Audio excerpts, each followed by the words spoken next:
इस वक्त मैं हरलाखी विधानसभा में मौजूद हूं और मेरे साथ बातचीत करने के लिए मोहम्मद मुस्तफ़ा जो जनसुराज पार्टी के भावी विधायक प्रत्याशी है। पहले इनके बारे में थोड़ा जानकारी दे देना चाहता हूं। मोहम्मद मुस्तफ़ा जो पिछले 20 साल से आरजेडी में कार्यकर्ता के तौर पर लगे हुए थे निष्पक्ष भावना से, लेकिन 2020 में टिकट की बात 2010 में ही जब टिकट की बात चल रही थी तो जनता की तरफ से इनका नाम आ रहा था और फिर भी किसी वजह के कारण इनको टिकट नहीं मिली और इसके बाद ये अभी फिलहाल उसके बाद जो है जनसुराज पार्टी ज्वाइन किए। तो सर, जनसुराज पार्टी ज्वाइन करने का क्या मकसद है? क्योंकि नई पार्टी है और आपने जब इतना समय किसी पार्टी को दिया था तो उस पार्टी में क्यों नहीं रहे और फिर जनसुराज क्यों ज्वाइन किए सर? देखिए, जब लगभग 20 साल से ज़्यादा हमने अपना टाइम दिया राजद में। राजद वाले ने जहाँ तक दूसरे कार्यक्रम जहाँ भी किया गया, यहाँ गाड़ी भेज दीजिए, ये प्रोग्राम में खर्चा दे दीजिए, ये प्रोग्राम ऐसा कीजिए, जैसे जैसे बोलते गए हम करते गए, क्योंकि हमको पार्टी में रख रखना, पार्टी को मजबूती देना है और पार्टी का संगठन मजबूत रखना है। तो जितना ही हमने चाहे पूरी तरह से भरपूर कोशिश किए और कहीं पर कमी नहीं रखे। लेकिन वो जैसे बोले ठीक ही बोले, 2010 में अपना मतलब कि दावेदारी के तौर पर हम लोग भी दावेदारी ठोके थे, लगभग अपना टिकट फाइनल हो गया था। लेकिन कुछ ऐसा वक्त ऐसा समस्या आया जो गठबंधन से मतलब कि इशारा हुआ कि दफ़ा अमुक आदमी को, जैसे राम जी थे जो जेडीयू से छोड़ करके राजद में आ गए थे, तो इस दफ़ा उनको दे दिया जाए, अगला टाइम आपको देखेंगे। तो सब उन्हें था, सीधी साहब पे जब बोल दिया था हम ठीक है भाई बात, हम सीधे साहब का इशारा हुआ, हमने बात को मान लिए और दे दिया राम जी को। वो गए तो सारे पर्दा जितने भी कैंडिडेट वहाँ मतलब हमारे सपोर्ट में गए थे, सबों ने कह दिया लालू जी को कि देखिए मुस्तफ़ा को अगर नहीं दीजिएगा, राम जी को दीजिएगा तो वो 3 नंबर पर जाएंगे, वो सीट नहीं निकल पाएंगे। क्लियर कर दिया हमारा 10-15 कार्यकर्ता वहीं पटने में। तो लालू जी बोले कि नहीं आप लोग कोशिश करो, जब मुस्तफ़ा निकाल सकता है तो राम जी क्यों नहीं निकाल सकते हैं। बोला राम जी का क्षेत्र था बेनीपट्टी में, हरलाखी में नहीं है, और हरलाखी मुस्तफ़ा का क्षेत्र है, मुस्तफ़ा ने हरलाखी को बनाया है, इसलिए मुस्तफ़ा निकाल सकता है। राम जी को दीजिए, हम लोग जो आप दीजिएगा हम करेंगे, आपका पालन करेंगे, लेकिन वो 3 नंबर पर रहेंगे, इसलिए हम आपको अभी रिजल्ट करके जा रहे हैं। इत्तेफाक से वही हुआ। चौराहे के मैदान हमने भरपूर कोशिश किए और रिजल्ट का 3 नंबर पाया। फिर हम लोग गए मिलने के लिए, देखा हम लोग जो बोले वही हुआ, 2 नंबर भी नहीं गए। तो इस तरह की बात हुई। खैर छोड़ी होता है, वक्त की बात होती है, उनका अपना सोच होता है, बड़े आदमी हैं, एगो सीट लूजो करेगा तो उनको क्या फर्क पड़ेगा। लेकिन दुख तो पड़ता है कि जो आपका काज करता है, जो इतना खर्चा कर रहा है, इतना मेहनत कर रहा है, उसके साथ अगर धोखा होता है, तकलीफ तो उस बंदे को होती है। फिर भी उसके बाद भी हमने 10 साल इंतजार किए कि लालू जी बोले थे इस साल नहीं हुआ तो अगला 5 वर्ष में फिर अगर आप चाहे तुम्हारा हिस्सा रहेगा, तो हमने 10 साल इंतजार किए। कोई खबर सबर नहीं, कोई तरह का ऐसा व्यवस्था भी हमारे साथ नहीं किया गया कि हमने अपने समाज के लिए किस तरह का प्रॉब्लम हो तो उसका देखभाल के लिए मतलब कभी थाना पर भी जा सके या ब्लॉक पर जा सके कि लगे कि पार्टी का फना आदमी है, फना पोस्ट पर है, तो इसका थोड़ा असर होगा ना, इसलिए अपनी बात को रखने के लिए हम जाते। ऐसा भी हमारे साथ कोई व्यवस्था नहीं हुई कि बिल्कुल मतलब क्या बोले कि निकाल के प्लेट से वो कीड़ा समझ के प्लेट साइड कर दिया गया। क्या पूछे उनको? लालू जी पूछते गए, बस जो उनका जो अपना आदमी सब थे, जातीय वाले जो थे, राम जी आ गए, जो सब आगे उनका पार्टी का खास कर जाति पर ज़्यादा ध्यान रखते हैं। वो जिनका जात का जो है उनको अपना देखते चले गए, हम लोग को देखने सुनने वाला नहीं हुआ। अब देख रहे सिद्धि साहब बेचारे कब से लगे हुए हैं, बेचारे जन्म जात उनका लग गया वही में, राजदे में, तो उनके साथ भी नहीं देखा जा रहा था। हम लोग साथ में क्या करेंगे?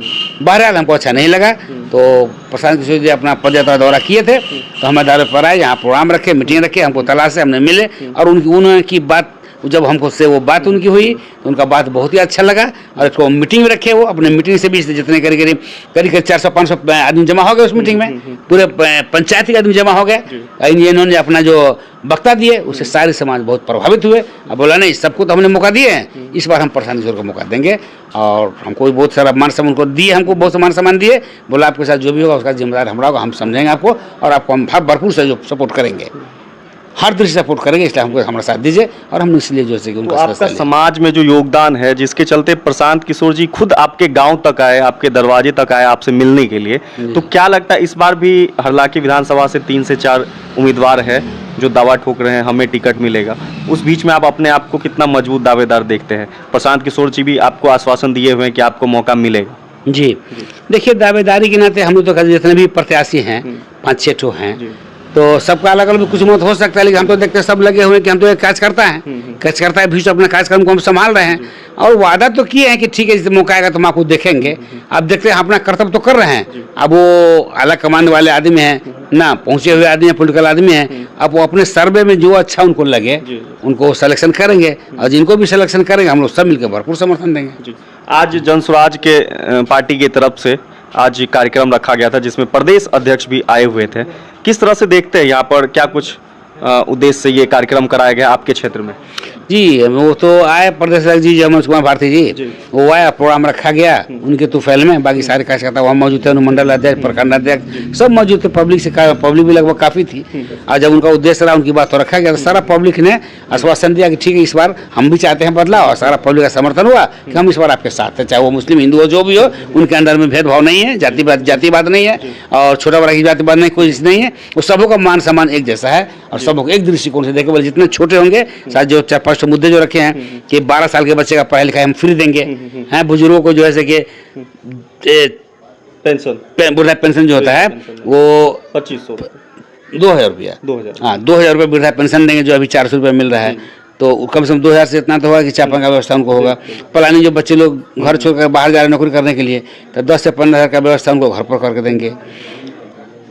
शिक्षा जो है, शिक्षा के लिए बेहतर उपाय, जो 12 साल के बच्चे तक जो बेचारा जो पढ़ेंगे, स्कूल में पढ़ें तो उसका व्यवस्था, कुछ ही पढ़ें तो वो व्यवस्था सारा खर्चा सरकार देगी, मतलब कि ये पसंद छोड़ देंगे। तो 5 किसान जो है, किसान के लिए मतलब खेती का व्यवस्था जो होगा वो सारा व्यवस्था करके वो देंगे। महिला लोग जो हैं उनको घर में बैठे बैठे कुछ काम नहीं मिल रहा है, तो कुछ ऐसा व्यवस्था देंगे जो 4% सालाना ब्याज की दर पर वो लोन दिलवाएंगे, और जिससे जो है घर की जो पढ़ी लिखी महिला है वो कुछ छोटा मोटा फैक्ट्री खोल ले, या नहीं और कुछ नहीं मिला तो भाई किसान का बच्चे लोग हैं तो कसम 5 को गाय तो खरीद के चला सकते हैं कि 500 गाय खरीद के अगर पालेंगे तो उससे भी तो कम से कम साल का कुछ आमदनी हो जाएगा। तो ऐसा जो है कि इन्वेस्टमेंट करके देंगे, और सबों पर नजर उनका है, किसी को छोड़ा नहीं है। तो उनका ये 5 मुद्दा है, और 5 मुद्दा बहुत अहम मुद्दा है, और इस मुद्दा को अगर कर पाते हैं तो बहुत अच्छा रहेगा समाज के लिए। इसी भरोसा पर पब्लिक उनको समर्थन दे रहे हैं कि इतना अच्छा मुद्दा हम लोग हित में देते तो हम उनका साथ देंगे।